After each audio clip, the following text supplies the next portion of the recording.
muchísimo que este año en particular este simposio se haga aquí en Barcelona. Siempre que he venido a esta ciudad he tenido la posibilidad de ver un grandísimo interés por la medicina biológica en general, pero en particular sobre la homotoxicología.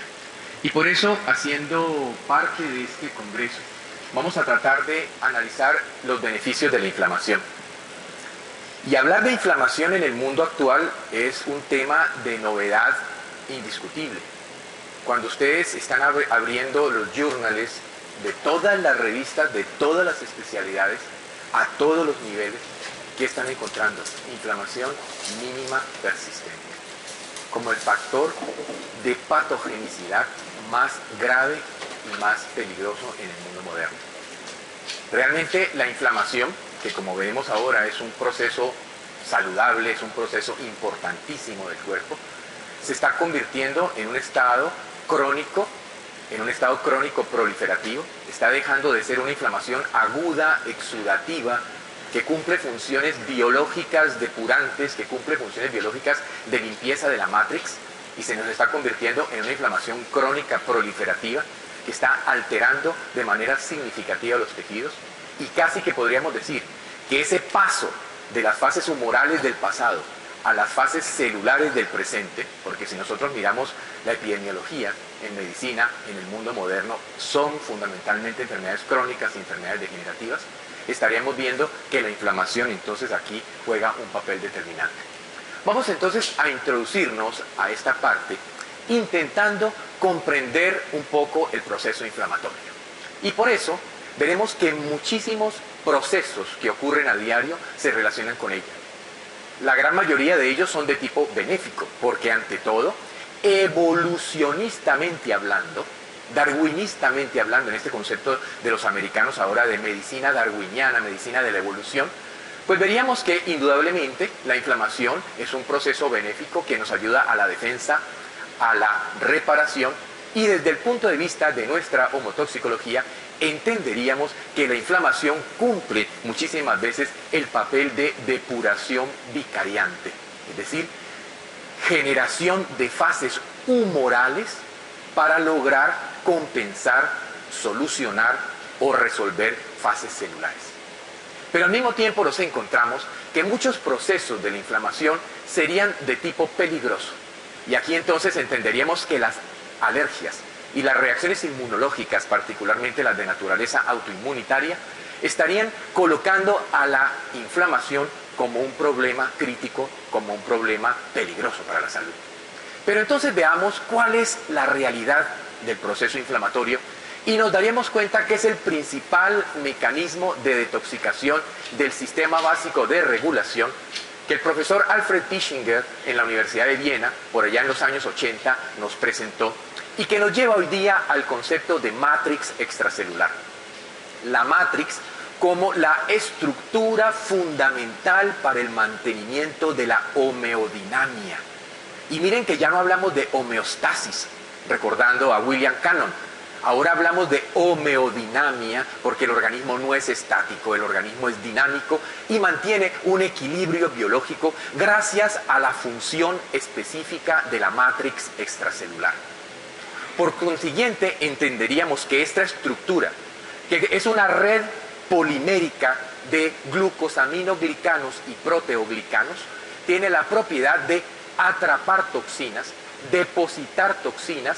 Hay que recordar que inicialmente en lo que se llama la fase 3 de deposición de la tabla de la homotoxicología sería fundamentalmente unión de toxinas a la matriz a través de fuerzas de Van der Waals, y posteriormente, pasando el corte de regulación-compensación, el antiguo corte biológico, llegaríamos a lo que hoy día sería la fase de impregnación, donde ya la toxina se une por enlace covalente de alta energía.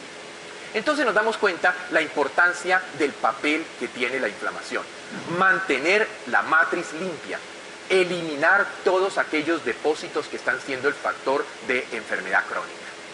Pero recordemos a Robbins. ¿Quién no recuerda el famoso libro de Patología General de Robbins? Allí prácticamente todos los médicos del planeta han estudiado y ahí se nos dice muy claramente: diferentes estímulos nocivos, exógenos y endógenos, dan lugar a una reacción compleja del tejido conjuntivo vascularizado que se denomina inflamación. Y si nosotros quisiéramos paragrafear esto, podríamos decir, diferentes homotoxinas dan lugar a una reacción compleja de la matrix que se denomina inflamación.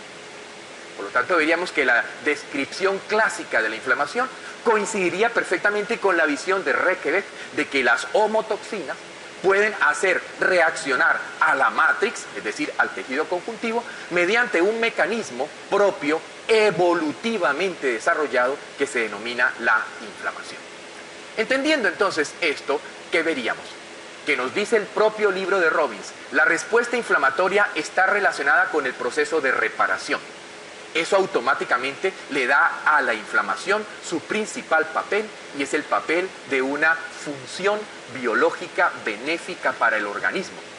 Y continuamos leyendo en el libro de Robbins. La inflamación es fundamentalmente una respuesta de carácter protector, cuyo objetivo final es liberar al organismo de las causas iniciales de la lesión celular.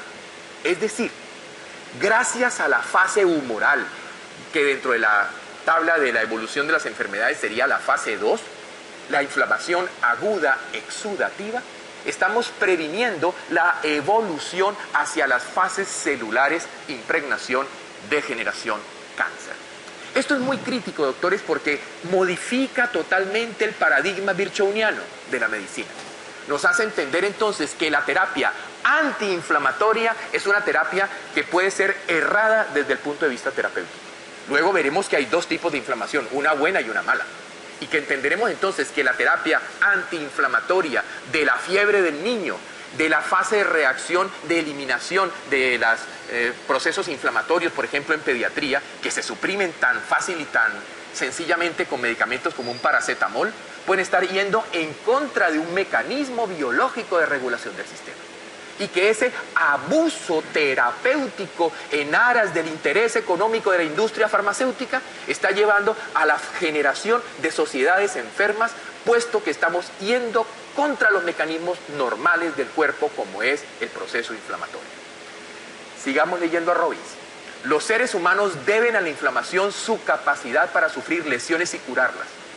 Sin la inflamación, las infecciones no serían controladas, ni curarían las heridas, y los órganos lesionados tendrían úlceras permanentes, que al fin y al cabo es lo que vemos en un paciente de unidad de cuidados intensivos en fase terminal.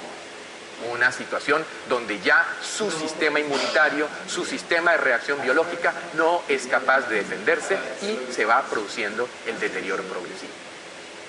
Pero igualmente, en la página 39 aquí, en la edición de Robbins, nos dice: los fármacos antiinflamatorios limitan la respuesta inflamatoria normal. Hay que reconocer, porque seríamos injustos en ellos, que los fármacos antiinflamatorios han ayudado a los seres humanos a soportar el dolor. Han prevenido en los seres humanos daños estructurales, porque una inflamación desbocada puede ser dañina desde el punto de vista tisular. Pero no son curativos. No están solucionando el problema de fondo. Y por eso vemos que repetitivamente en el momento en que el paciente suspende el fármaco antiinflamatorio, la inflamación vuelve a aparecer. Porque la inflamación es genéticamente inducida en el organismo humano. Estamos diseñados para responder inflamatoriamente ante la agresión de un factor tóxico, ante la agresión de un virus, de una bacteria, de un químico, de lo que sea. Incluso de un inmunocomplejo, como veremos más adelante. Por tanto, entenderemos que el fármaco antiinflamatorio no está solucionando el problema, en vez, podríamos decir, de golpe lo puede estar empeorando. Entonces, ¿cuáles serían las consecuencias de la terapia antiinflamatoria? Entenderíamos aquí que el bloqueo de los mecanismos depurativos de la inflamación llevaría a la cronicidad. Entenderíamos entonces que si el proceso inflamatorio es un proceso depurante, es un proceso que intenta o que busca ayudar a que el sistema se evacúe, el sistema se limpie, el sistema se desintoxique, pues la supresión de este proceso va a llevar a la cronicidad, porque la persistencia del inmunocomplejo hará que el sistema vuelva a ser inflamación. La persistencia de las exotoxinas, de las endotoxinas, de los metales pesados, de tantos factores homotóxicos que producen inflamación, la persistencia a nivel de la matrix llevará nuevamente a la reaparición de la inflamación. Esto nos llevará a entender entonces uno de los primeros pilares básicos de la homotoxicología, que es la desintoxicación, la terapia de drenaje y desintoxicación. Pero hay un problema epistemológico muy claro, doctores, y es el hecho de que el médico no tiene el concepto de desintoxicación en su mente. Pasó 8 años por una facultad de medicina y nunca le dijeron que había que desintoxicar. De hecho, ni siquiera le crearon el concepto de que habían toxinas. Aunque sabemos, hablamos de endotoxinas, hablamos de choque endotóxico, hablamos de 1000 cosas de estas, pero el concepto toxicidad no está claro dentro de nuestra visión o de nuestro entender terapéutico como médicos. Robbins muy claro nos dice, el fármaco ideal sería aquel que aumentara los efectos saludables de la inflamación, controlando sus secuelas perjudiciales. Y podríamos decir de alguna manera que esos fármacos están entre nosotros. Y la función principal de esta charla es demostrarle a ustedes cómo los medicamentos antihomotóxicos desarrollados por Reykjavik cumplen esa premisa. Ayudan, potencian, mejoran la parte benéfica de la inflamación y modulan, regulan, controlan la parte peligrosa del proceso inflamatorio. Entonces, hemos dicho que la inflamación es un proceso que se mueve en la evolución. Y efectivamente, los invertebrados, por ejemplo, que carecían de sistema vascular, los organismos unicelulares, los parásitos multicelulares, todos estos evolutivamente desarrollaron sus propias respuestas frente a los estímulos lesivos locales. Estaríamos situándonos 50, 60 millones de años atrás, cuando empieza el desarrollo de todo este proceso evolutivo de la vida que terminará con los homínidos y que llegará hasta el ser humano y la naturaleza del mundo presente. Y efectivamente estos organismos unicelulares y estos parásitos multicelulares desarrollaron un primer mecanismo de defensa muy efectivo, que era la fagocitosis del agente lesivo. También la posibilidad de hacer el atrapamiento del irritante por células especializadas, cosas que aún todavía persisten en nuestro organismo cuando hablamos simplemente de los cilios en muchas de las estructuras anatómicas del cuerpo, por ejemplo. Y estos organismos desarrollaron la neutralización del estímulo nocivo a través de la hipertrofia celular o de la hipertrofia o desarrollo mayor de alguno de sus organelos. Y sería algo que podríamos ver perfectamente cuando se forman las estructuras vacuolares llenas de enzimas proteolíticas listas para verterse una vez que la bacteria ha sido fagocitada y destruirla, por ejemplo. Entonces, lo interesante es darnos cuenta que cuando pasamos al siguiente proceso, que es las formas biológicas superiores, se retienen todas estas características anteriormente vistas. Y particularmente aquí, en las formas biológicas superiores, se caracteriza prioritariamente por reacciones de tipo vascular que conducen al acúmulo de líquidos y de células sanguíneas en el lugar en el cual se presenta la acumulación o la deposición de homotoxinas, para que puedan ser entonces evacuadas y destruidas a través del proceso inflamatorio. Entonces vemos que la inflamación está estrechamente ligada a la reparación. Mecanismos como la fagocitosis destruye, aísla, diluye el agente lesivo, cualquiera que sea, y que nosotros en términos generales llamamos homotoxina, permitiendo de esta manera que aquí tengamos el factor básico para la reparación, el poder nosotros destruir, aislar, eliminar, modificar. Luego entenderemos el concepto de las homotoxonas, por ejemplo, de RTB, permitiendo entender que muchas veces el proceso inflamatorio transforma sustancias tóxicas en sustancias no tóxicas que podrán ser eliminadas por vía de la bilis, que podrán ser eliminadas por vía de cualquiera de los múltiples emuntorios organizados u orientados al proceso de evacuación y detoxicación. Nos queda claro que el proceso está ligado estrechamente a la reparación y el tejido lesionado se regenera a partir de células parenquimatosas originarias. Y entonces es así cuando encontramos, por ejemplo, que el fibroblasto de la matriz extracelular es una estructura capaz de ayudar a los procesos de regeneración. Es una estructura incluso con totipotencialidad mitótica, pudiendo cambiar a histiocito, a macrófago, a fibrocito, permitiendo y favoreciendo los procesos de reparación a nivel de la propia matriz. Entonces, aquí empieza a aparecer una sombra tenue que nos hace pensar que la inflamación y la reparación pueden ser potencialmente perjudiciales. Y es bien importante que entendamos el porqué de esta razón. El porqué un mecanismo evolutivamente desarrollado para cumplir un proceso biológico de protección y reparación se empieza a convertir en un proceso peligroso. Porque sin lugar a dudas, la inflamación es el mecanismo patogenésico básico de las reacciones de hipersensibilidad que pueden ser potencialmente mortales. O la inflamación está presente de manera descontrolada en la artritis reumatoidea, o en la arteriosclerosis, o en las formas mortales, por ejemplo, de patología renal.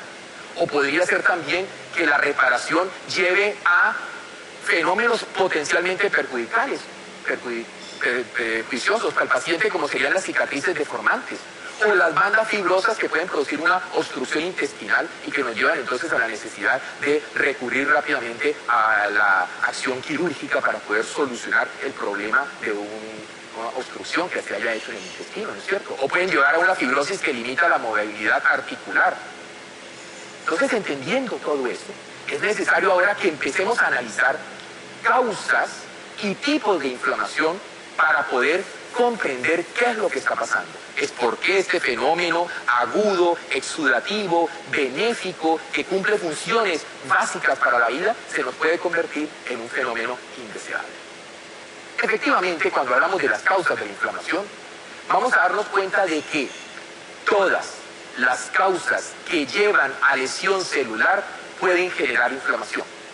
Y tendríamos de primero, por ejemplo, los agentes infecciosos, tendríamos, por ejemplo, los agentes físicos y los agentes químicos, y en el mundo moderno, en el cual esta oleada catastrófica de xenobióticos y esta oleada catastrófica de tóxicos, de sustancias químicas que el hombre ha creado en una carrera absurda contra la naturaleza, pues nos está llevando a favorecer la situación inflamatoria.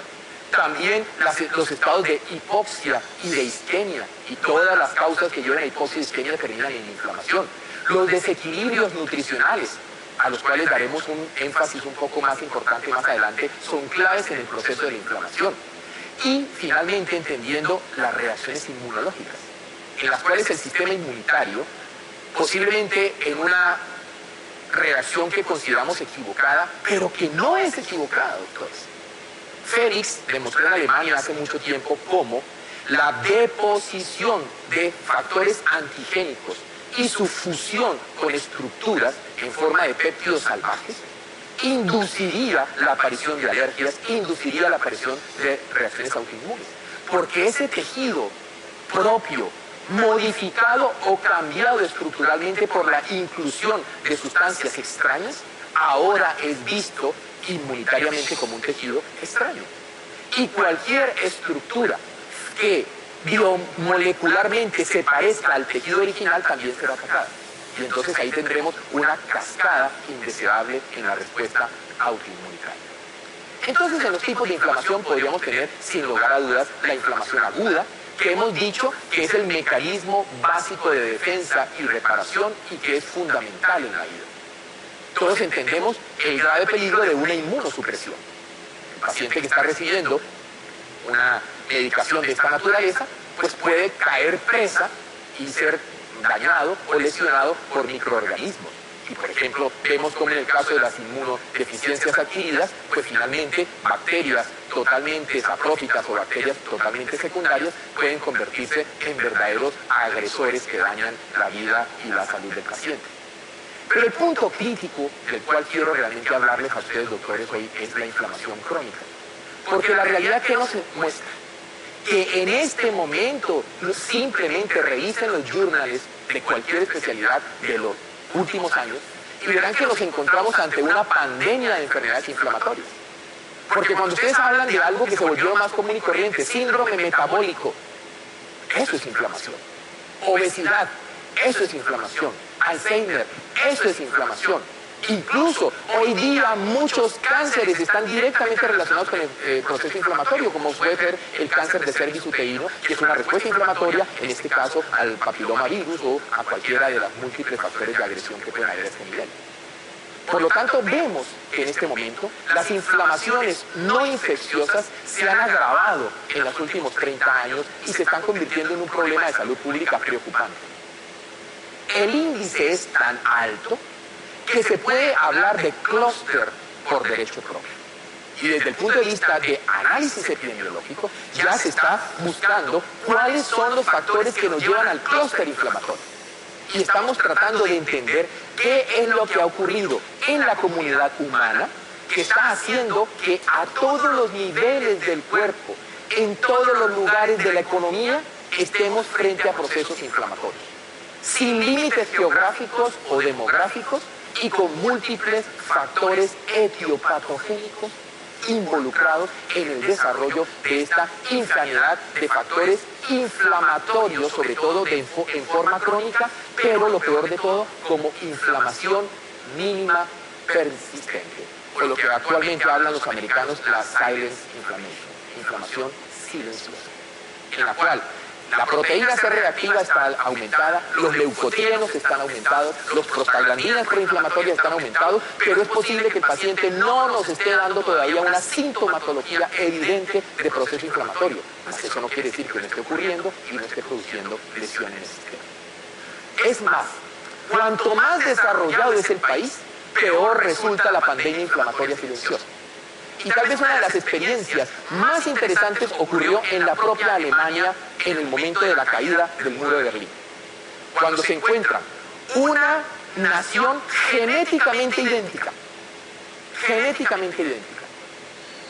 Simplemente una Alemania occidental próspera, una Alemania oriental pobre, y cuando empezamos a entrar a analizar epidemiológicamente, pues esta gente de la Alemania oriental tenía muchísimas más enfermedades de estas llamadas enfermedades de la civilización, tenía muchísimas más de estas patologías que están claramente ligadas a un fenómeno inflamatorio alarmado que lo que ocurría al otro lado en una población genéticamente sana.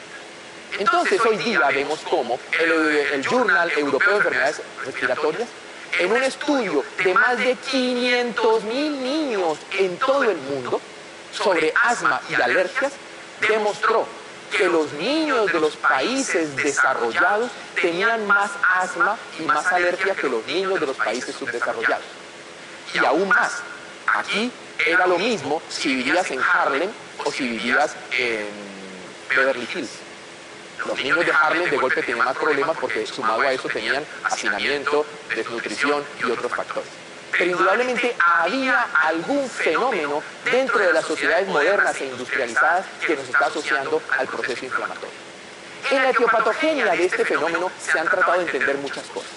La teoría genética, la teoría de la contaminación, la teoría del envejecimiento celular, la hipótesis de la higiene y finalmente la teoría de la nutrición. Podríamos decir que la inflamación es un pupurrí, es un poquito de todo esto, en el cual nosotros tendríamos que mirar que estas visiones mecanicistas, reduccionistas, lineales y cartesianas tienen que salir de la práctica médica. No podemos decir estreptococo igual a amigdalitis y mata el estreptococo se acaba la amigdalitis porque eso no es verdad, doctor. La función. El organismo humano no es lineal. El organismo humano es multifactorial. En el organismo humano yo estoy obligado a mirar en este paciente qué es lo que tengo que hacer. Y por eso, de alguna manera, criticamos severamente los protocolos terapéuticos donde se pretende tratar a todos los seres humanos por el mismo esquema terapéutico como si todos fuéramos iguales. Nadie es igual a nadie y ese es un punto importante que hay que tenerlo en cuenta. Entonces tenemos claro que es una respuesta anormal del sistema por la persistencia de factores inductores de inflamación. Y esa homotoxicosis que nos está llevando a este problema crónico, a este problema verdaderamente de gravedad epidemiológica, radicará en que no estamos viendo el todo. Nos estamos quedando mirando el detalle. ¿Se acuerdan el famoso ejemplo de los cieguitos que están examinando al elefante? Y cada uno, según la parte del elefante que examina, dice algo. Pues así nos está pasando en medicina. Cardiólogos, ginecólogos, entonces para nosotros lo que entra caminando es un corazón, una próstata, un útero, un páncreas o un riñón, y no un ser humano con pensamientos, sentimientos y emociones. Porque a partir de los planteamientos de René Descartes, cuando se crea el dualismo cartesiano, mente-cuerpo, y se separa, y se dice la mente para los curas y el cuerpo para los médicos, cometimos uno de los más graves errores en la evolución de la medicina, que fue habernos olvidado de la mente, las emociones y los aspectos emocionales en la enfermedad. Afortunadamente los trabajos de los ingleses hace 20 años con el nacimiento de la psico-neuro-inmuno-endocrinología nos hicieron entender la importancia de que hoy día nosotros como médicos tenemos que mirar también el factor mental y el factor emocional dentro de la génesis, mantenimiento, agravamiento o evolución de cualquier patología. Entonces, esta respuesta normal del sistema lleva o está claramente asociada a alteraciones secuenciales al estilo de vida homotóxico del ser humano moderno, con una producción anormal de mediadores inflamatorios. Y acuérdense que podemos estar por muchos años con una producción de mediadores inflamatorios a low level, a bajo nivel. Es decir, hay mediadores inflamatorios, mas no en el nivel necesario para que la inflamación sea clínicamente manifiesta. Pero, ¿por qué esto? ¿Cuál sería el fenómeno que pudo haber llevado a que apareciera esta situación anormal? Básicamente lo que podríamos darnos cuenta es que el fenómeno está asociado, está relacionado con la evolución genética. El hombre actual tiene una genética que favorece el ahorro energético y la acumulación de reserva de grasas. Recordémonos que cuando éramos neandertales, por allá en esa época, no se comía todos los días, se comía de vez en cuando.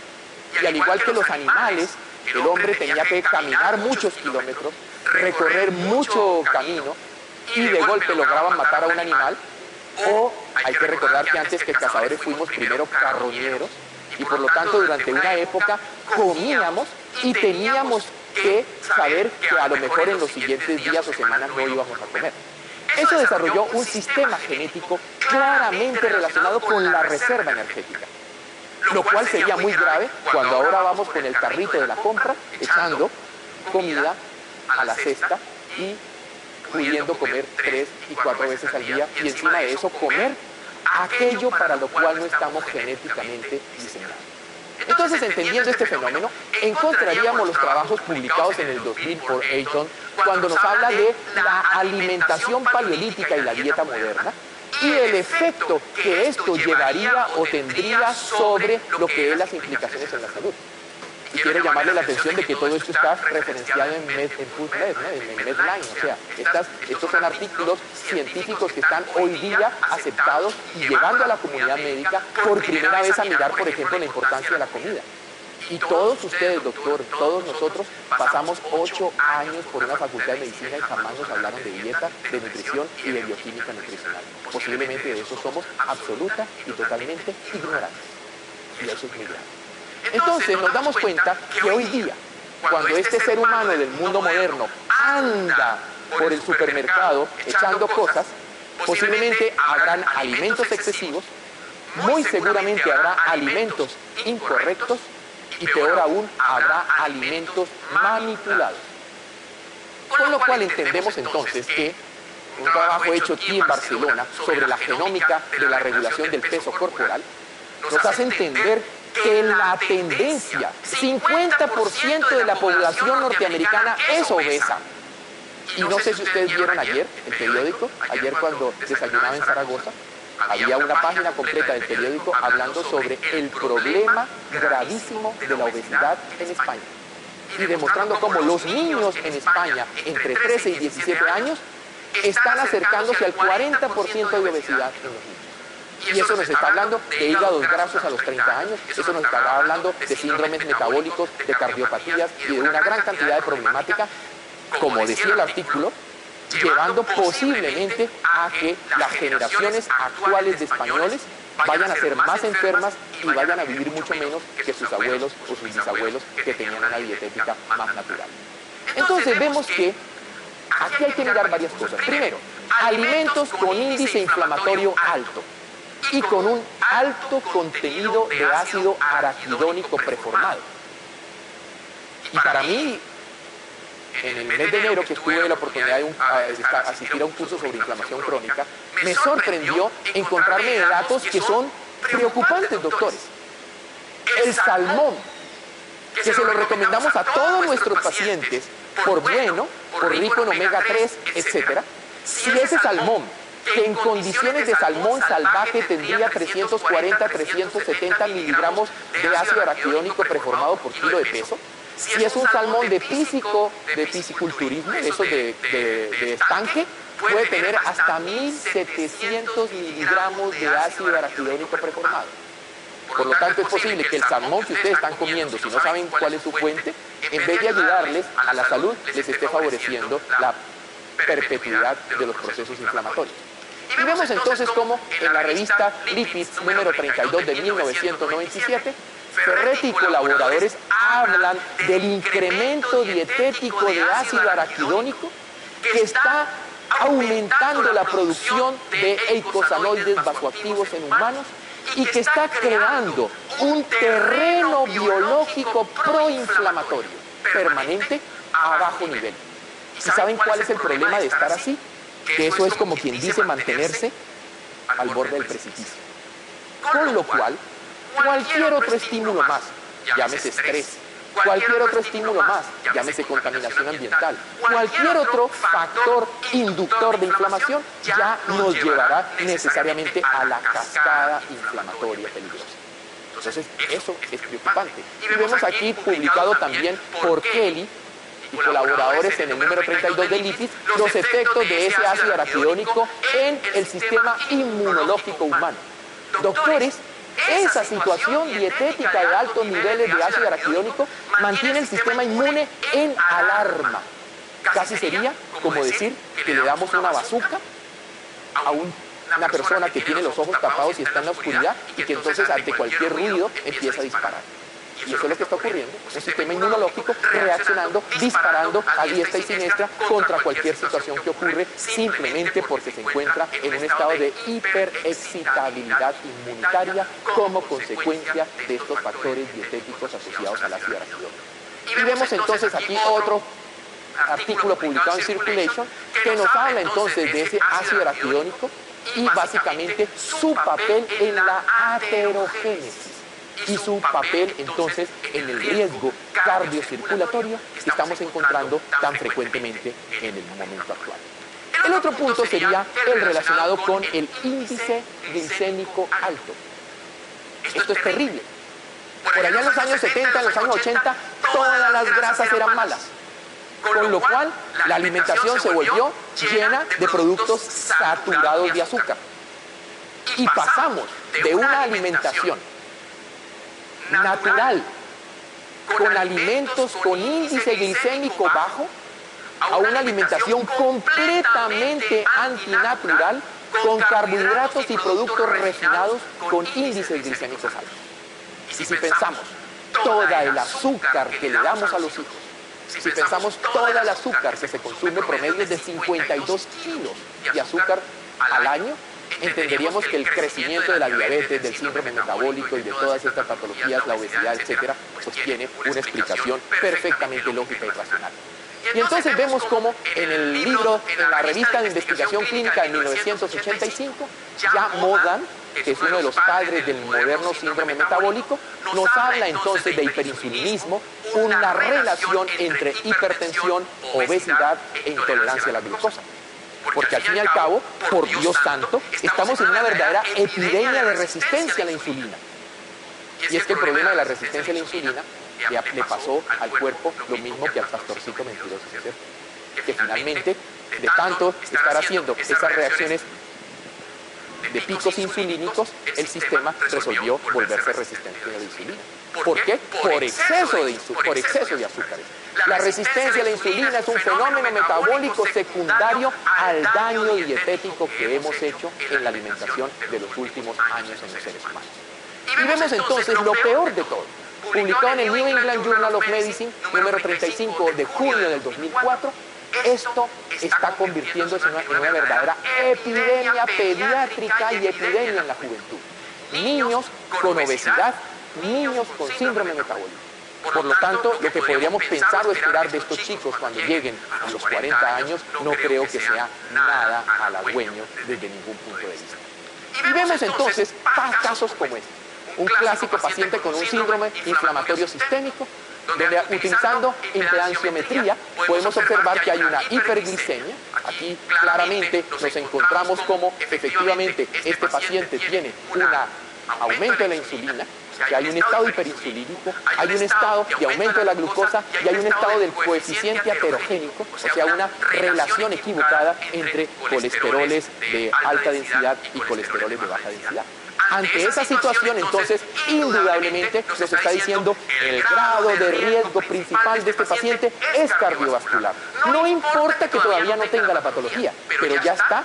De hecho, yo siempre he dicho que el síndrome metabólico, que en alguna época se le llamó síndrome X, era como que a uno le pusieran una X, cuando a alguien le decimos que va a salir de servicio, le ponemos una X, ¿es cierto? Porque el que tiene síndrome metabólico ya está marcado para saber que va a terminar con problemas cardiovasculares, y aquí vemos que este paciente ya tiene problemas de segundo nivel a nivel endocrino, a nivel del sistema nervioso y lógicamente a nivel intestinal. Llevándonos, por ejemplo, a comprender los problemas importantes aquí. Fíjense, sobre una función en curva de Gauss más 20 menos 20, este paciente, la producción de insulina del páncreas ya la tiene en más 30, o sea, está en un estado hiperinsulínico. Si está en un estado hiperinsulínico, ¿qué es ese paciente? Resistente a la insulina. O sea, ya hay síndrome metabólico en curso, ¿no es cierto? Y finalmente, lo que encontramos detrás de todos estos pacientes: obesidad, índice de masa corporal en este paciente de 28.81. Y así pareciera que fuera una película que se repite en cientos de pacientes, en los cuales entonces encontramos que la alimentación, la dieta, todo esto está jugando un papel crítico aquí. Al punto tal que los norteamericanos están hablando en este momento de continuo inflamatorio. Es decir, que el ser humano se mantiene en una situación que no representa una falla en el sistema. Es un sistema en estado de alerta innecesariamente alto como consecuencia de factores de homotoxicidad. Y por eso, hoy claramente están descritas ya, y los americanos están publicando esto, de que hay enfermedades que sabemos están claramente asociados con una inflamación demasiado activa, como el asma, las alergias, las artritis, la dermatitis atópica, las inflamaciones intestinales de todo tipo, la gota, el lupus, la psoriasis, etc. Hay otro grupo de enfermedades en las cuales pensamos que hay una inflamación demasiado activa, como es el caso de la arteriosclerosis y diabetes, y hoy día se dice que pensamos. ¿Por qué? Porque la evidencia de investigación está mostrando que efectivamente en estos pacientes los niveles de mediadores inflamatorios están importantemente altos. Y de la misma manera nos encontramos que hay enfermedades en las cuales se sospecha que hay un problema o un proceso de tipo inflamatorio, ya que se ha ido encontrando evidencia cada vez más preocupante de demasiada actividad inflamatoria, como la insuficiencia renal crónica, la osteoartritis, la bronquitis crónica, el enfisema, la hepatitis. Y lo que pasa es que aquí pueden haber otros factores etiopatogénicos claramente identificados, pero en el trasfondo la situación biológica y metabólica del paciente es de tipo inflamatorio. Al punto tal que los norteamericanos en este momento están pensando que esta es una situación en la cual la inflamación está prácticamente detrás de toda la patología celular. Y que si eso es así, nuestra visión desde el punto de vista de la homotoxicología, de la prevención, del trabajo del mantenimiento y activación de las fases humorales va a ser absolutamente fundamental. Por eso, entremos ahora a ver qué es o qué dice la homotoxicología del proceso inflamatorio. Hans Henrik Rekebeck, en los años 50, propone la teoría de la homotoxicología y propone lo que nosotros ahora llamamos la tabla de evolución de las enfermedades, que nos divide las enfermedades en tres grandes bloques: las enfermedades humorales, excreción y reacción inflamatoria; las enfermedades de la matrix, que serían las fases de deposición y las fases de impregnación; y finalmente las enfermedades celulares, que serían las fases de degeneración y el cáncer. Es muy sencillo. En lo humoral tenemos la homotoxina en la matriz extracelular y el organismo sacándola. En lo mesenquimal tenemos la homotoxina depositada en la matrix y inicio de la impregnación por homotoxinas a nivel de todo lo que sería membrana celular. Y finalmente, a nivel de las enfermedades celulares, pues tenemos ya la homotoxina en el citoplasma o la homotoxina en el núcleo de la célula. Entonces, las fases patológicas humorales en la inflamación serían ante todo el principal mecanismo detoxicante del sistema básico extracelular.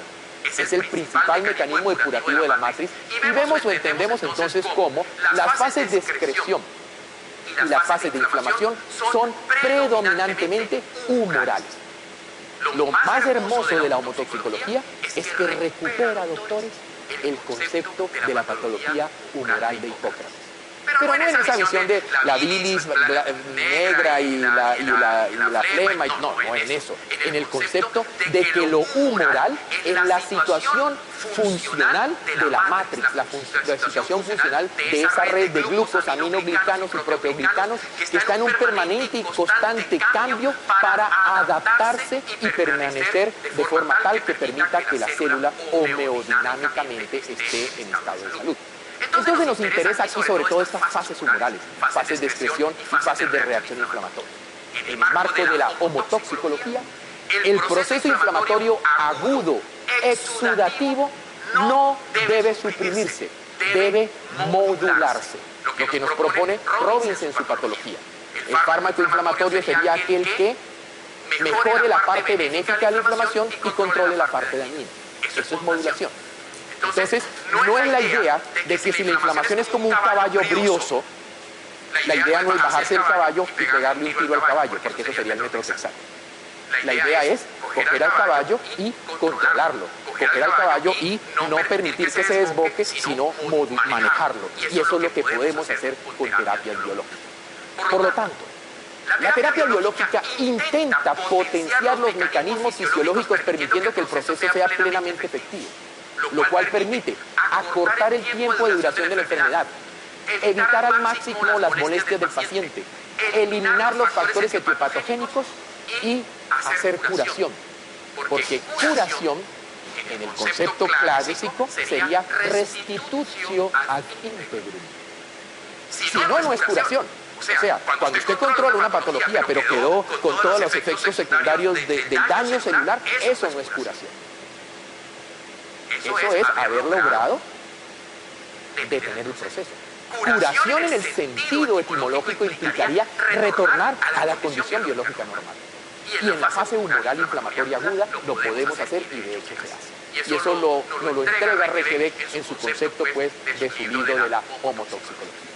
Pero aquí hay otro punto importante que necesito que entendamos para que podamos comprender el por qué muchas de las cosas que se hacen terapéuticamente no están bien. Y es el concepto de cambio inflamatorio. Durante la inflamación se modifica químicamente el tejido extracelular. La matriz entra en acidosis, la matriz entra en descomplejización de la sustancia extracelular, pasamos de gel a sol, los biopolímeros de azúcar se descomplejizan y hay presencia de factores tóxicos, factores Mencken, leucotoxinas, pirexinas, factores de crecimiento tisular, etcétera, etcétera. Por lo tanto, durante el proceso inflamatorio agudo, el terreno es un terreno tóxico, es un terreno peligroso. En ese momento se tienen que producir cambios neurovegetativos definitivos que los demostró Ferdinand Hoff. Cuando yo estoy en estado simpático o en estado parasimpático, los minerales, el pH, el hemograma, la temperatura, el metabolismo y la glicemia tienen una respuesta global. Miremos qué ocurre. Todos ustedes lo saben desde la fisiología de Guyton. Cuando entramos en inflamación, entramos en simpaticotonía. Y efectivamente, ¿qué ocurre? Que aquí hay todo un control corteza, psiquis, diencéfalo, epífisis, hipófisis, gónadas, timus, suprarrenales, posición simpática, posición parasimpática. O sea, hay un claro control neuroendocrino de todo este proceso. Y entonces el cambio metabólico hace que se produzca un cambio vegetativo fundamental en el sistema que entra en simpaticotonía para favorecer el proceso de detoxicación a través de la inflamación. Miren cosas importantes, por ejemplo. Aumenta la glicemia. ¿Para qué aumenta la glicemia? Para proveer suficiente ATP para el gasto energético del proceso inflamatorio.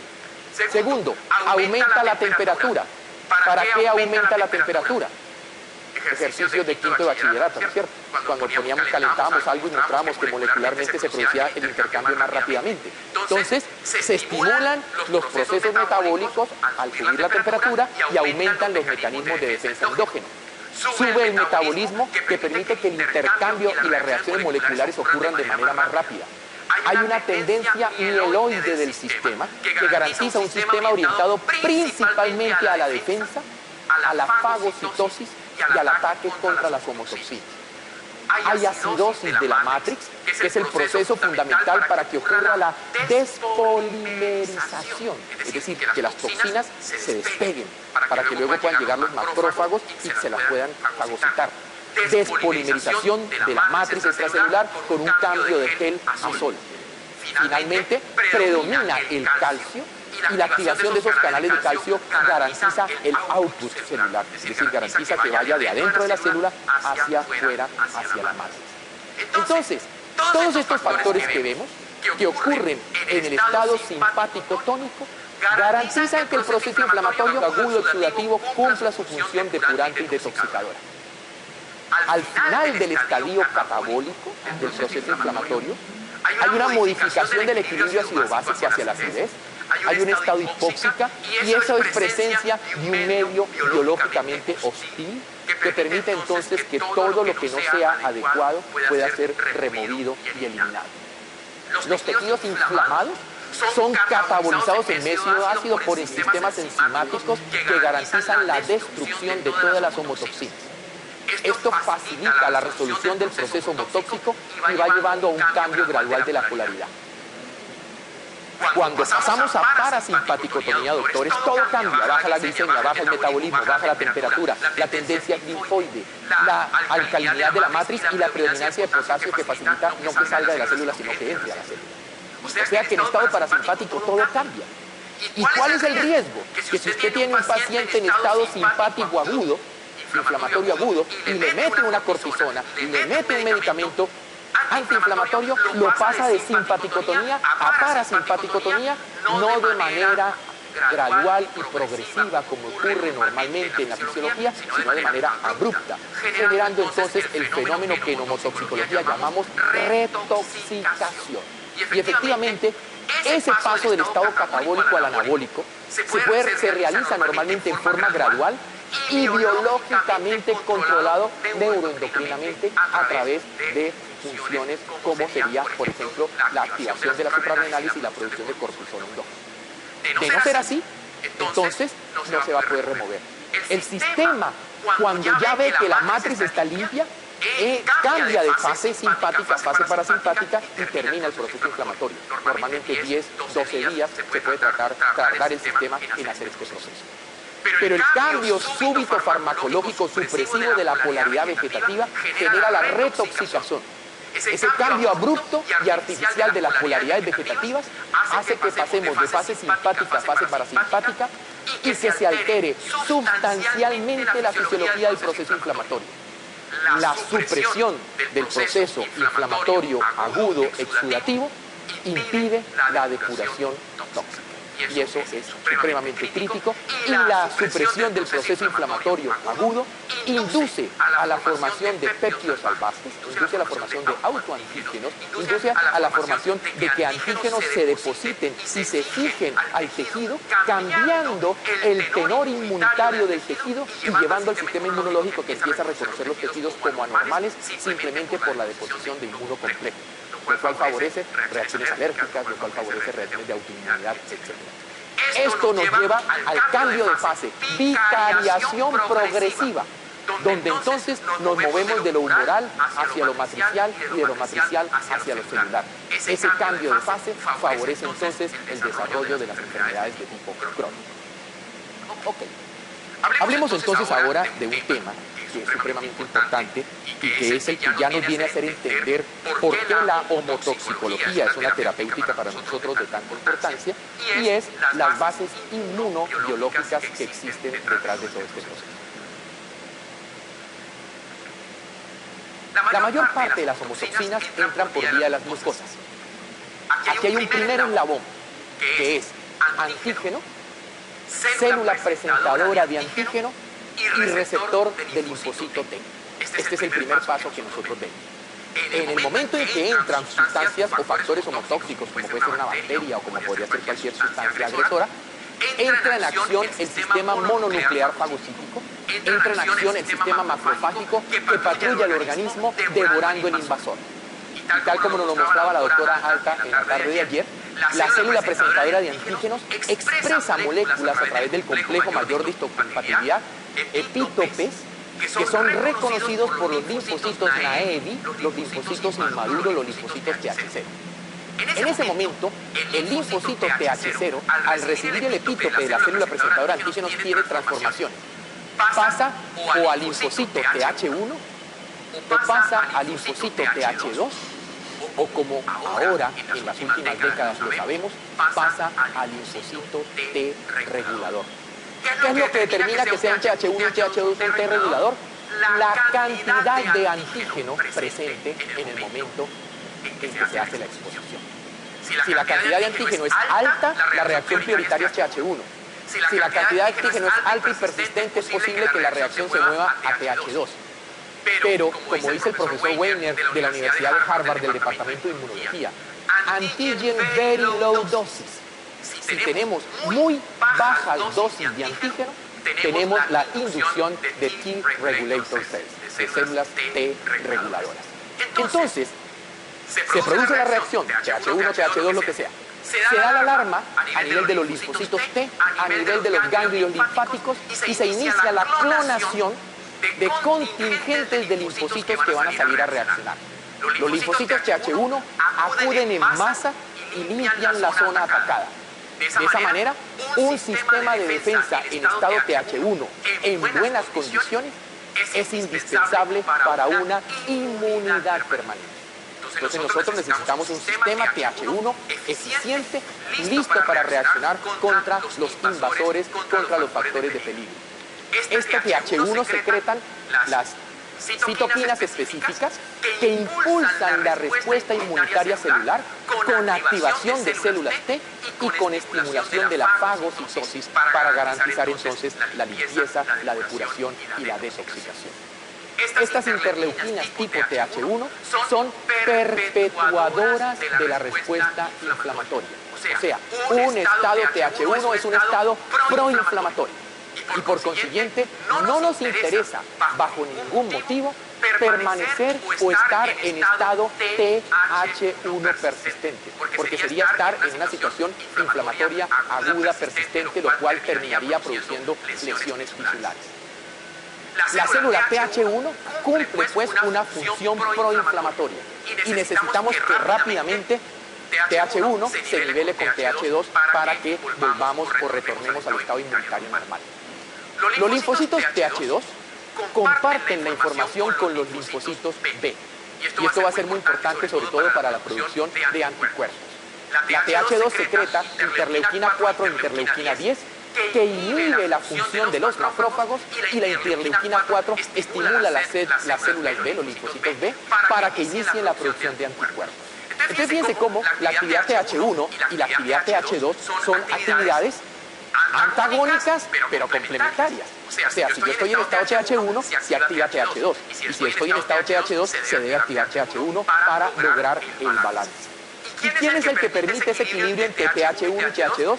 El linfocito T regulador, que es lo que vamos entonces a tratar de entender ahora. La respuesta TH en perfecta concordancia, es decir, el equilibrio TH1-TH2, es necesaria para la resolución exitosa de los procesos inflamatorios de naturaleza aguda.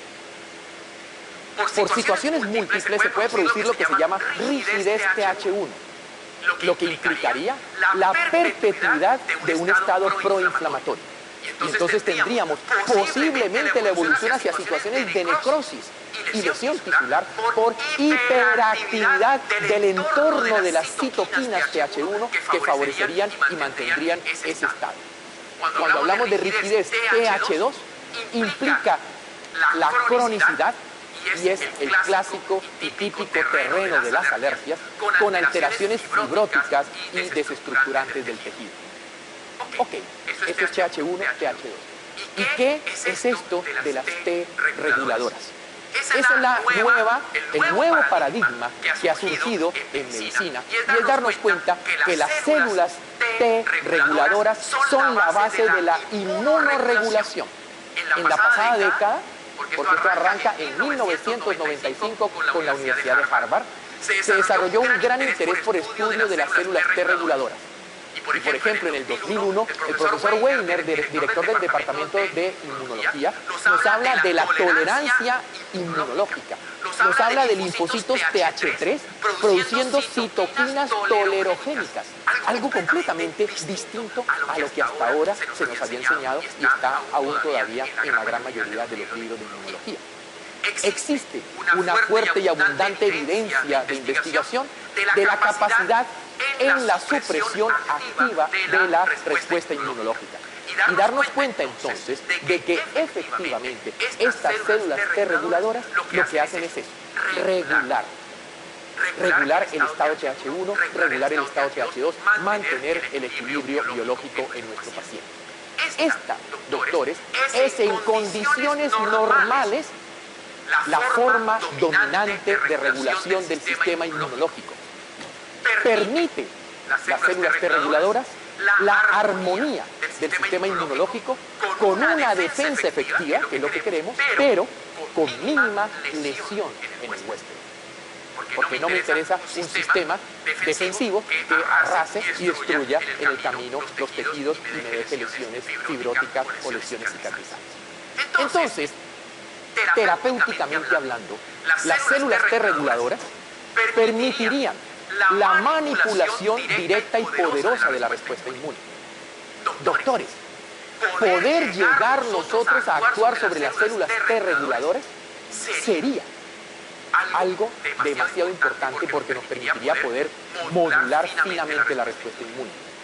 Y el señor Samuel Christian Federico Hahnemann, hace 200 años, sin saberlo, lo descubrió en una terapéutica que se llamaba la homeopatía, que se trataba en el uso de dosis extremadamente pequeñas de venenos vegetales, venenos minerales, venenos animales, cosas por el estilo. Que hoy día, en el concepto de la hormesis, que es un concepto, en este caso, orientado hacia la toxicología, ha demostrado cómo mínimas dosis de tóxicos favorecen en el organismo la respuesta antitóxica. Entonces, esto es clave porque vemos cómo, por ejemplo, el European Journal de Inmunología, el 98, ya nos habla de cómo se podía, fíjense lo interesante, tengo un estado TH1 agudo, y con el linfocito TH3 puedo activar la TH2 para que produzca más interleuquina 4 y entonces balancee. Y esto nos empieza a mostrar cómo nuestra terapia antiomotóxica induce el balance bien sea TH1 o bien sea TH2. Y vemos aquí cómo la inducción de la producción de interleuquina 10 con dosis, por ejemplo, pequeñísimas de polvo casero a concentraciones de 1 por 10 a la menos 8. Y esto lo están haciendo personas que no tienen nada que ver con homeopatía. Pero 1 por 10 a la menos 8, doctores, es una dosis homeopática.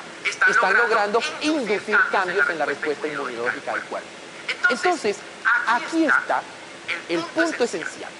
La medicina biológica encontró en su camino que su mecanismo farmacodinámico, su mecanismo de acción, es explicar a través de la inducción y regulación de la respuesta T reguladora por qué podemos controlar o por qué podemos curar enfermedades.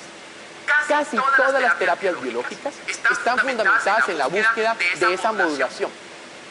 Y hoy día se sabe que cuando ustedes hacen fitoterapia, estimulan células T reguladoras.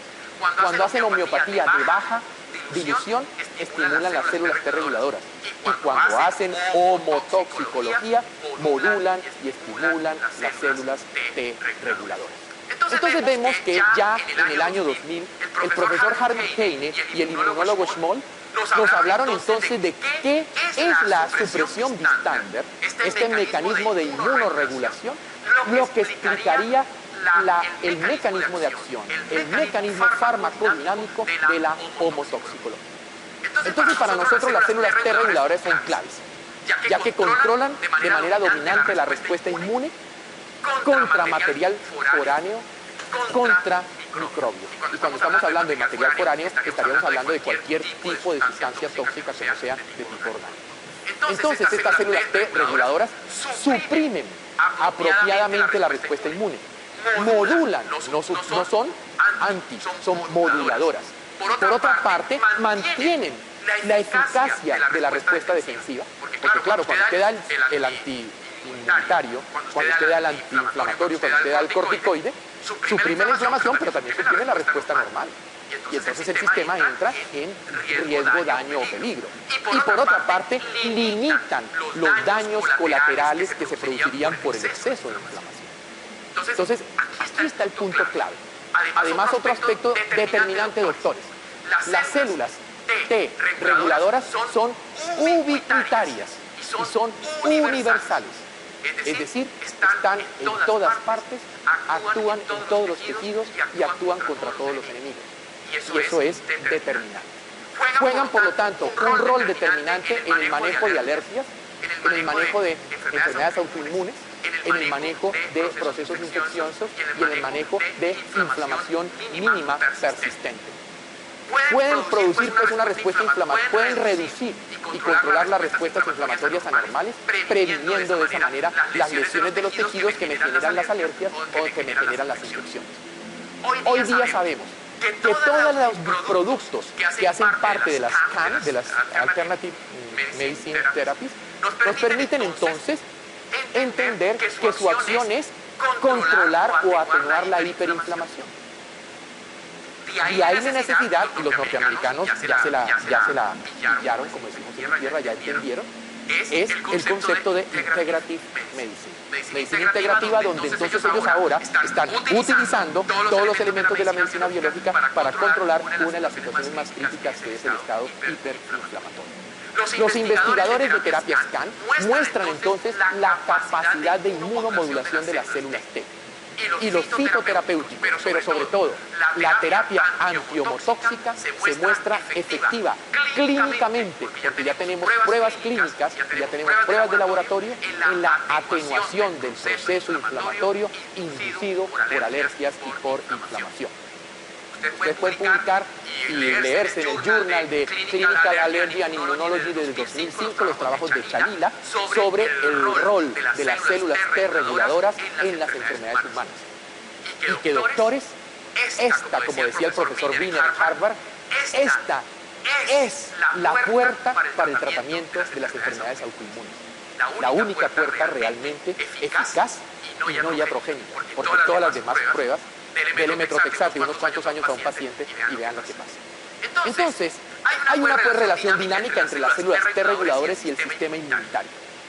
Hay que recuperar el balance TH1-TH2 y hay que inducir la respuesta T regulador mediante el uso de ITI. ¿Y qué son los ITI? Son los inductores de tolerancia inmunológica, que es la manera como yo personalmente llamo a los medicamentos antiomotóxicos.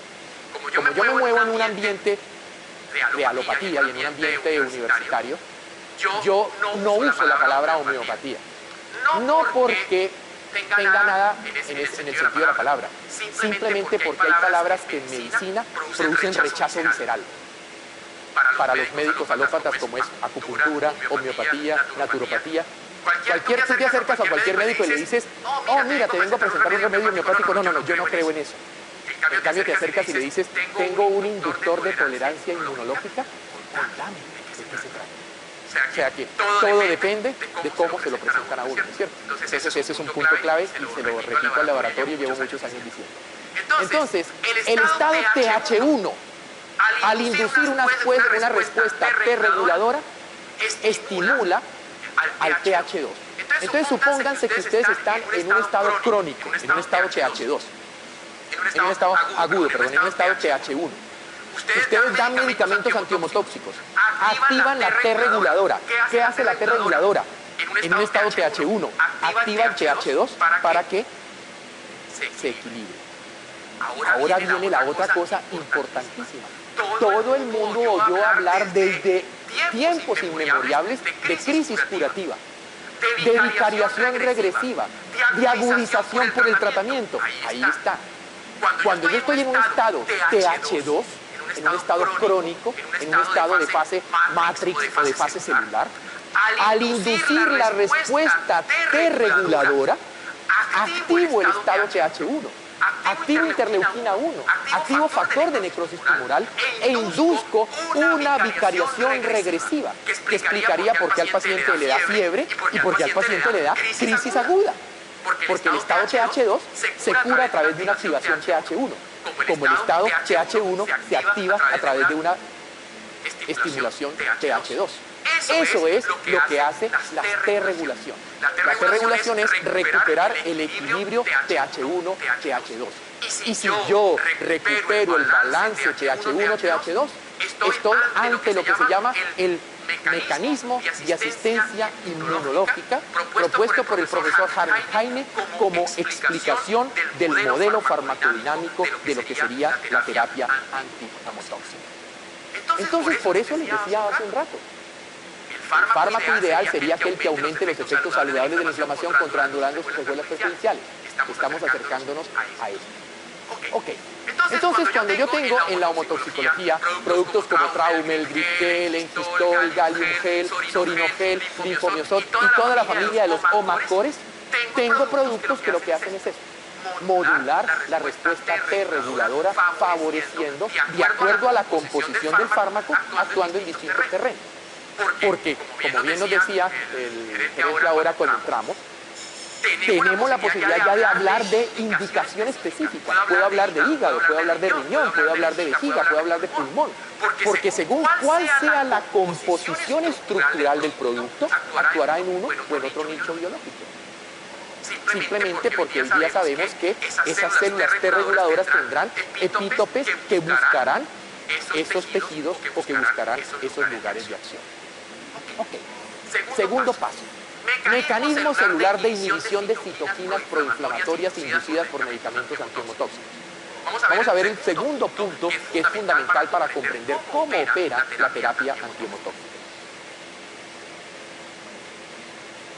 Quedó claro. Se producen citoquinas proinflamatorias, interleuquina 1, 2, 3, 6, 8 y factor de necrosis tumoral. Para que estas citoquinas actúen, tienen que reaccionar con la célula.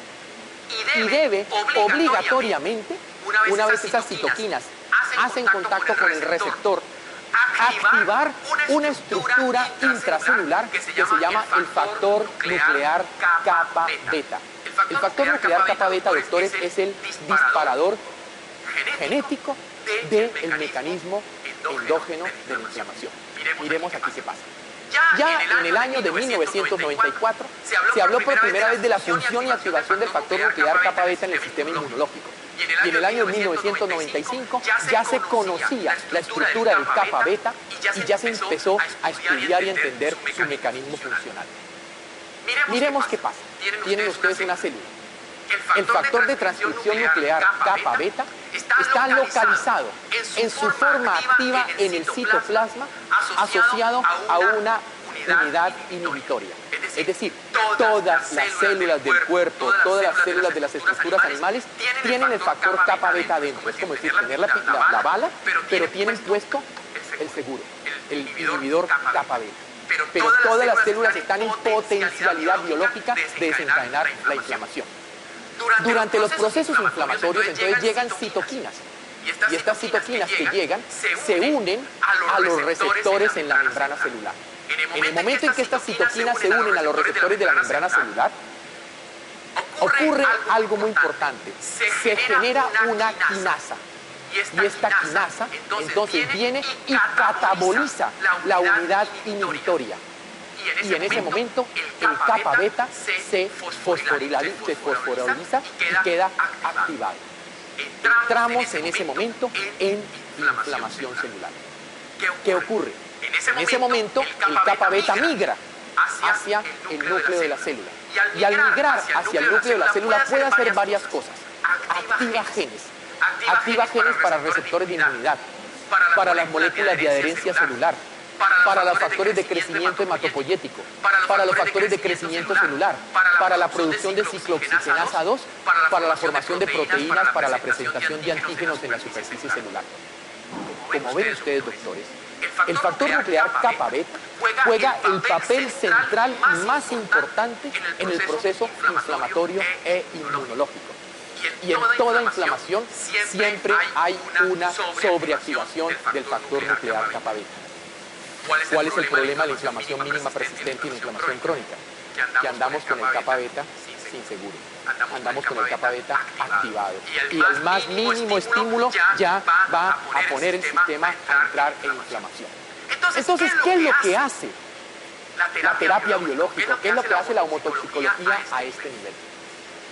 Hemos dicho que la reacción de asistencia inmunológica induce la formación de clones de linfocitos T reguladores con un epítope específico que permite que ese linfocito vaya a buscar los tejidos claramente inflamados. Allí entonces, al acoplarse a los TH1 de inflamación aguda o a los TH2 de inflamación crónica, se empieza a producir el tisular growth factor beta, el factor de crecimiento tisular beta, la más importante citoquina antiinflamatoria. Y entonces, esta reacción de asistencia inmunológica modula la inflamación a través de la liberación de estas citoquinas tolerogénicas. ¿Qué pasa aquí? Cuando el factor de transformante tisular beta se une a la célula, se inhibe la expresión del receptor de interleuquina 1. Por lo tanto, si llega la citoquina, no puede fijarse a la célula, no puede producir la quinasa, no puede eliminar el inhibidor y no puede activar el kappa beta.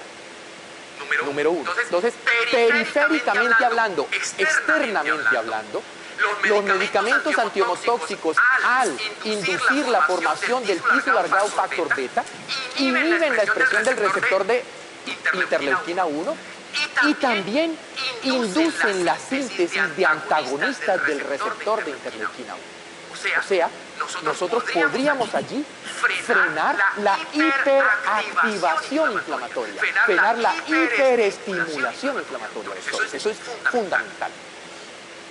Posiblemente la doctora Patricia me entiende esto al hablar de inflamación aguda después de una cirugía. Entonces, el receptor celular inhibe de forma permanente la síntesis de otras citoquinas proinflamatorias. Inicialmente los datos decían interleuquina 1. Hoy día se está viendo que no es solamente sobre la 1, es en general sobre todas las citoquinas proinflamatorias. Eso es afuera de la célula. Ahora, ¿qué pasa inside? ¿Qué pasa dentro de la célula?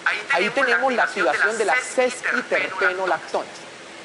Desde 1987, las investigaciones bioquímicas fitoterapéuticas habían encontrado más de 30.000 sustancias naturales y habían podido descifrar su estructura. Y aquí se encontró, para el año de 1991, ya claramente definidas 3.000 sustancias que pertenecían a la familia natural de las sesquiterpenolactonas. Entonces vemos como ya en 1987 se publicaba la potencialidad terapéutica que tendrían las sesquiterpenolactonas en el ser humano. Y ya para el año 91, Fisher se dedicó a investigar las sesquiterpenolactonas. ¿Y aquí qué nos encontramos? Que la familia de las asteráceas, dentro de la botánica, es la que contiene la mayor cantidad de sesquiterpenolactonas. Y esta es la reina, Árnica montana. Siglo IV después de Cristo, Claudius Cornelius Celsus habla de los poderes antiinflamatorios de la árnica en traumatismos, ilustraciones y lesiones. El árnica contiene estas sesquiterpenolactonas y como sabemos históricamente ha sido reconocida como antiinflamatoria. Y la helenalina del árnica comparada con otros factores de transcripción produce, ojo con esto, inhibición selectiva. O sea que las sustancias como las plantas como el árnica, las plantas de la familia de las asteráceas, contienen sesquiterpenolactonas, y hay varias. La helenalina, que es una de las sesquiterpenolactonas del árnica, tiene una actividad antiinflamatoria intensa. Pero quiero llamarle la atención sobre un detalle importante, lectores. En magnitud inferior a micromoles. O sea que nos empezamos a acercar otra vez al concepto de las very low doses, al concepto de la homeopatía de Hahnemann. Y se une de forma tan covalente a las subunidades P50 y P65 del factor nuclear kappa beta que este ya no puede activarse. O sea que tiene un efecto claramente definido a nivel de lo que sería el factor nuclear. Y aquí lo tienen, Biological Chemistry del 97, el enalina, un antiinflamatorio del tipo sexterpenolactona del árnica, inhibidor selectivo del factor de transcripción nuclear kappa beta. Por eso cuando hay doctores que dicen que no creen en estas cosas, yo siempre les recuerdo dos cosas. Primero, esto no es religión ni filosofía, por lo tanto no es una cuestión de creencia. Ahí están las evidencias. Y segundo, cuando actúan así, lo único que están demostrando es su ignorancia. Y me recuerdo esa famosísima frase de Albert Schweitzer cuando decía, nunca la ignorancia es más atrevida que cuando critica. Entonces yo siempre le digo a mis colegas alópatas, antes de criticar estos métodos, primero infórmense, porque si no puede parecer atrevido. Otro punto importante es que las asteráceas presentes en el traumen inhiben la migración del factor nuclear kappa beta. Y lo importante aquí es que estos medicamentos antiehomotóxicos, cuyo contenido desde el punto de vista molecular se mueve en la magnitud de los nanomoles, tienen un efecto farmacológico fundamental, ya que está dentro de los límites de seguridad toxicológica.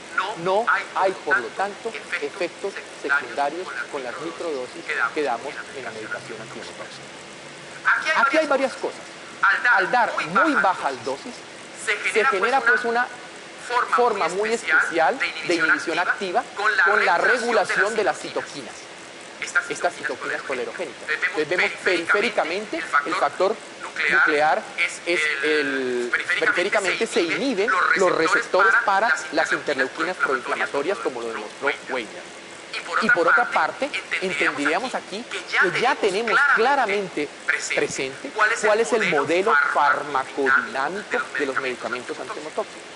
Entonces, doctores, aquí no necesitamos hablar de fuerza vital, ni necesitamos hablar de energía del medicamento, que es un discurso que ya los homeópatas es hora de que empiecen a quitar. Porque si no, jamás van a poder entrar a la ciencia, jamás van a poder entrar al respeto dentro de las instituciones de investigación. No podemos seguir hablando de fuerza medicamentosa y podemos seguir hablando de ese tipo de palabras que suenan un poco más a esoterismo que a ciencia, y aquí estamos hablando de ciencia. Entonces este es un punto clave.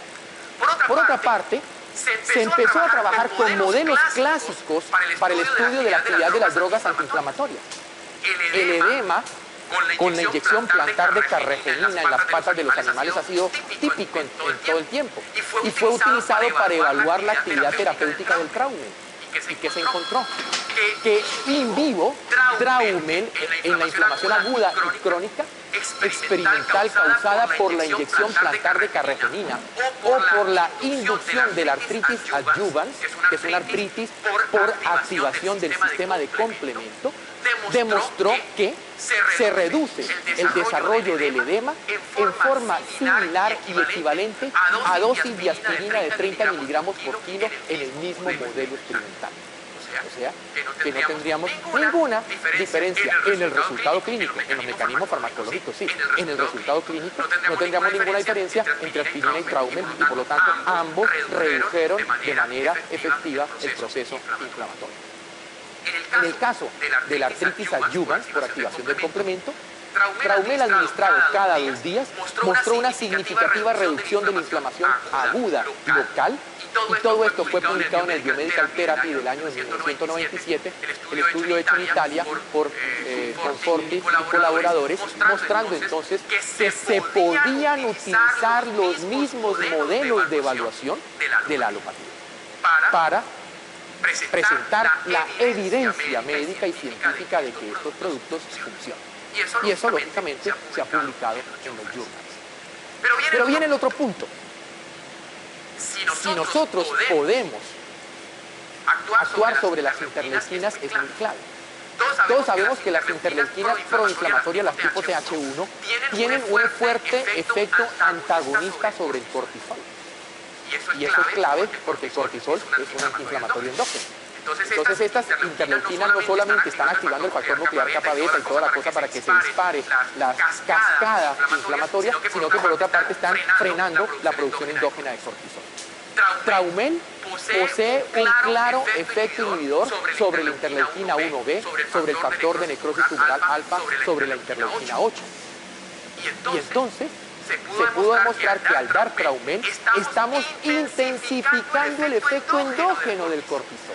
Estamos logrando que el proceso inflamatorio se realice con base en lo que tenemos como armamentario biológico propio, que en este caso es la producción por parte del organismo de cortisol por vía de la suprarrenal. Y esto fue publicado en journals a nivel del Clinical and Developmental Immunology en el año de 2004, el trabajo de Pozorov, donde se pudo demostrar, siguiendo los parámetros clásicos de investigación, que efectivamente se podía inhibir la producción de estas citocinas. Entonces, doctores, la moderna inmunología nos muestra la vía de comprensión del mecanismo farmacodinámico de la homotoxicología. Y eso es para nosotros un punto clave, porque podemos entrar a cualquier recinto y podemos hablar en cualquier recinto médico, porque esto está basado en evidencia. Y ahora que todo es medicina basada en la evidencia, esto es evidencia. Y afortunadamente los estudios clínicos, como los que se han hecho de Traumel versus ibuprofeno, cosas por el estilo, pues están corroborando hasta la saciedad que esto es así. En el momento en que así los doctores entienden esto, pues pueden estar más cerca de nosotros. Y ahí la importancia de trabajar con estos inductores de tolerancia inmunológica, que actúan a nivel periférico con el factor transformante tisular beta y a nivel intracelular con la neutralización de la activación del factor nuclear kappa beta. Y aquí finalmente les quería mostrar un caso en el cual estamos viendo un control terapéutico. En este paciente, utilizando métodos de bioimpedancia eléctrica, encontramos una situación crónica. Los valores normales aquí son más 20 menos 20, o sea, sobre el valor de Gauss, la normalidad es más 20 menos 20. Valores hacia la izquierda, o sea, menos 30, menos 40, menos 50, menos 60, hasta menos 100, es inflamación crónica, y hacia el otro lado, más 30, más 40, más 50, más 60, lo que sea, es inflamación aguda. Entonces vemos aquí un paciente que en agosto 2 estaba a nivel de su actividad eléctrica cerebral con menos 43, menos 38, menos 38. Ese paciente se le hace el tratamiento y miren la respuesta de equilibrio. Pasa de menos 43 a más 39. Lógico, eso es lo que uno espera. Pasa de yin a yang, o de yang a yin en este caso, que pasa de estado crónico a estado agudo. Y después de que pasa de fase crónica, menos 43, a fase aguda, más 39, entonces ahora vemos entre agosto y noviembre cómo ahora está menos 12, menos 21, menos 21, valores normales. Entonces ahí uno puede ver cómo métodos de diagnóstico de impedancia eléctrica nos permiten ver después de 2 o 3 meses de tratamiento cómo los valores en los tejidos se pueden normalizar. Y lógicamente pues esto que se comprueba por métodos de diagnóstico pues coincide o corrobora con la clínica y con los resultados clínicos del paciente. Entonces esto es lo importante de entender. Terapia biológica y terapia antiomotóxica fundamentales en la modulación y en los beneficios del proceso inflamatorio. Muchísimas gracias.